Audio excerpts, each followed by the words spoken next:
Team India యువ batter Asia cup hero Tilak Varma ఒక్కసారిగా ఆసుపత్రి పాలవడం క్రీడా లోకాన్ని షాక్కి గురిచేసింది.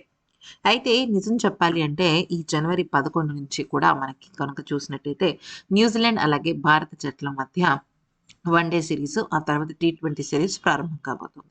అయితే ఆ సిరీస్‌కి మరి తిలక్ వర్మ దూరమయ్యాడా అంటే, ఆ సిరీస్‌కి ఖచ్చితంగా దూరమైనట్టే. కాకపోతే తిలక్ వర్మకు వచ్చిన చాలా తీవ్రమైన అనారోగ్యం ఇప్పుడు తను ఫిబ్రవరిలో జరగబోయే వరల్డ్ కప్‌కి కూడా దూరం చేస్తుందా అంటే, ఏమో చెప్పలేని పరిస్థితుల్లో ఉన్నారు బీసీసీఐ వాళ్ళు. అయితే నిజం చెప్పాలి అంటే తను చీ తీవ్రమైన నొప్పితో బాధపడుతున్నాడనమాట. అయితే అతనికి అత్యవసరమైన సర్జరీని నిర్వహించారు. కడుపు దగ్గర నుంచి కింద భాగం వరకు కూడా చాలా ఎక్కువగా నొప్పితో తను విలవిల్లాడుతున్నాడు. దీంతో రానున్న న్యూజిలాండ్ సిరీస్‌తో పాటు వచ్చే నెలలో జరగనున్న టీ20 వరల్డ్ కప్ కూడా తను అందుబాటులో ఉంటాడా? లేదా? అనే విషయం పైన సస్పెన్స్ నెలకొంది. అయితే హైదరాబాదీ స్టార్ బ్యాటర్ తిలక్ వర్మ ప్రస్తుతం విజయ్ హజారే ఆడుతున్నాడు. రాజ్‌కోట్‌లో మ్యాచ్‌కి సిద్ధమవుతున్న సమయంలో అతనికి చాలా తీవ్రమైన లోవర్ అబ్డామినల్ పెయిన్ అంటే పొత్తి కడుపు నొప్పి వచ్చింది. అయితే ఇమ్మీడియేట్‌గా అతన్ని టీమ్ మేనేజ్‌మెంట్ స్థానిక ఆస్పత్రికి తరలించింది. పరీక్షలు నిర్వహించిన వెంటనే అతనికి టెస్టిక్యులర్ టోర్షన్ అనే ఒక సమస్య ఉన్నట్టు తెలుస్తుంది. అయితే అలాగా ఆ సమస్య ఉన్నవాళ్ళు వెంటనే ఆపరేషన్ చేయించుకోవాలనమాట. అయితే బీసీసీఐ మెడికల్ టీమ్ పర్యవేక్షణలో అతనికి సర్జరీ అనేది అప్పటికప్పుడే పూర్తయిపోయింది. అయితే జనవరి 21 నుంచి న్యూజిలాండ్‌తో ప్రారంభం కానున్న 5 టీ20 సిరీస్‌కు తిలక్ వర్మ చాలా దాదాపు దూరం అయిపోయినట్టే. ఎందుకనంటే దాదాపుగా ఒక 5-6 వీక్స్ రెస్ట్ అవసరమని డాక్టర్లు చెప్పారు. గత ఏడాది కాలంగా టీ20లలో తిలక్ వర్మ మంచి ఫామ్‌లో ఉన్నాడు. ముఖ్యంగా పాకిస్తాన్‌తో జరిగిన ఆసియా కప్ ఫైనల్‌లో అతను ఆడిన 69 పరుగుల అజేయమైన ఇన్నింగ్స్ అతన్ని జట్టులో కీలకమైన ఆటగాడిగా నిలిపింది. అయితే ఇటువంటి సమయంలో అతను దూరం అవ్వడం జట్టు సమతూకాన్ని దెబ్బతీసే అంశమని చెప్పొచ్చు. ఫిబ్రవరి 7 నుంచి భారత్, శ్రీలంక వేదికలుగా టీ20 ప్రపంచ కప్ 2026 ప్రారంభం కానుంది. అయితే ఈ మెగా టోర్నీకి ఇంకా నెల రోజుల సమయం కూడా పట్టుమని లేదు. వైద్యుల సమాచారం ప్రకారం ఈ సర్జరీ తర్వాత కోలుకోవడానికి కనీసం 3-4 వారాల సమయం పడుతుంది. అయితే ఇక దీనివల్ల వరల్డ్ కప్ ప్రారంభ మ్యాచ్‌లకు తిలక్ అందుబాటులో ఉండడం కష్టమని తెలుస్తోంది. సరే ఒకవేళ రికవర్ అయినా కూడా మళ్ళీ తిరిగి ఫిట్‌నెస్ సాధించాలి, మ్యాచ్ ప్రాక్టీస్ చేసుకోవాలి. ఇవన్నిటిని దృష్టిలో పెట్టుకొని మరి సెలెక్టర్లు అవకాశం ఇస్తారా? లేదా? అంటే ఏమో అక్కడ అప్పుడు పరిస్థితులు ఎలా ఉంటాయనేది మనం చెప్పలేమనమాట.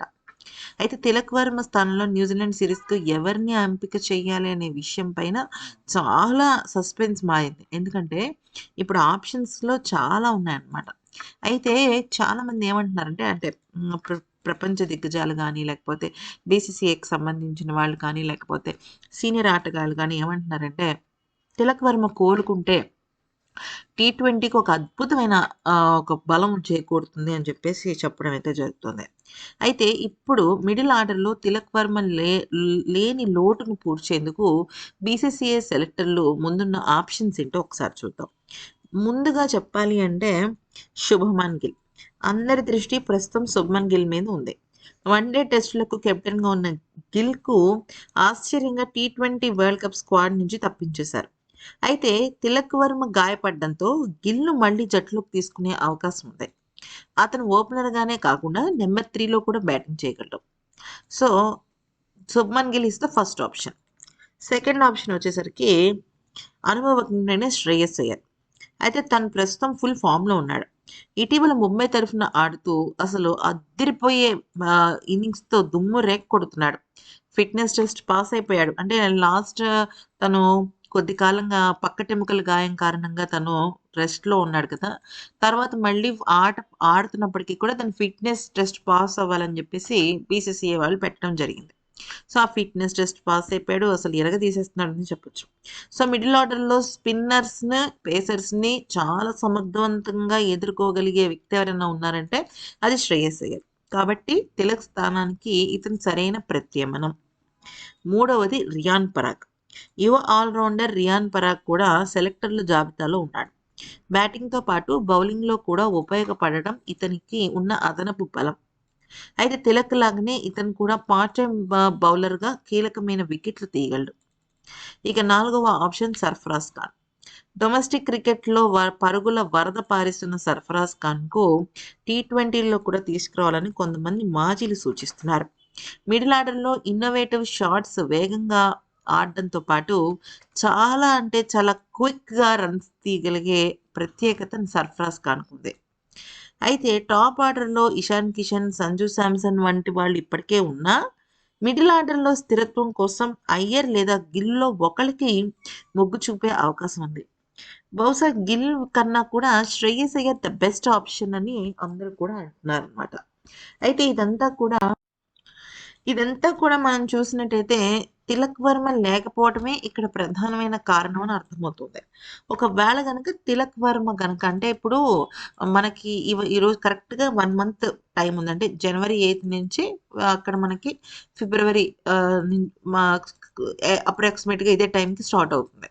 సో, ఆల్మోస్ట్ డాక్టర్‌లేమో తిలక్ వర్మకి 4 వీక్స్ వరకు రెస్ట్ అవసరం అన్నారు. సో, 4 వీక్స్ రెస్ట్ అవసరం కానీ తర్వాత ఇప్పుడు ఆల్మోస్ట్ 4 వీక్స్ రెస్ట్ అంటే మళ్ళీ ఇంత పెద్ద టోర్నమెంట్ అంటే టీ20 వరల్డ్ కప్‌లో మళ్ళీ తిలక్ వర్మ తిరిగి ఆడాలి అంటే ఖచ్చితంగా పాయింట్ ఏంటి? దేశవాళీ క్రికెట్ ఆడాలి. ఎందుకంటే ప్రాక్టీస్ లేదు కదా! ప్రాక్టీస్ లేకపోతే మళ్ళీ జట్టులో తనకి చాలా దెబ్బ పడుతుంది. మరోవైపు యువ ఆటగాళ్ళు చాలా అదరగొట్టేస్తున్నారు. ఈ విజయ్ హజారే ట్రోఫీలో మెయిన్‌గా చెప్పాలి అంటే అటు శుభ్మన్ గిల్‌ను, యశస్వి జైస్వాల్, సూర్యకుమార్ యాదవ్ ఈ ముగ్గురిని పక్కన పెట్టేస్తే కేఎల్ రాహుల్ ఈ నలుగురు. మిగతా ఆటగాళ్ళందరూ హార్దిక్ పాండ్యన్ అయితేనేమి గానీ, శ్రేయస్ అయ్యర్ అయితేనేమి గానీ, అలాగే సర్ఫరాజ్ ఖాన్ ఇంకా ఒకళ్ళు మించి ఒకళ్ళు నిజం చెప్పాలి అంటే ఈ విజయ్ హజారే ట్రోఫీలో స్టేడియంలు దద్దరిల్లిపోతున్నాయంటే ఎటువంటి ఆశ్చర్యం లేదు.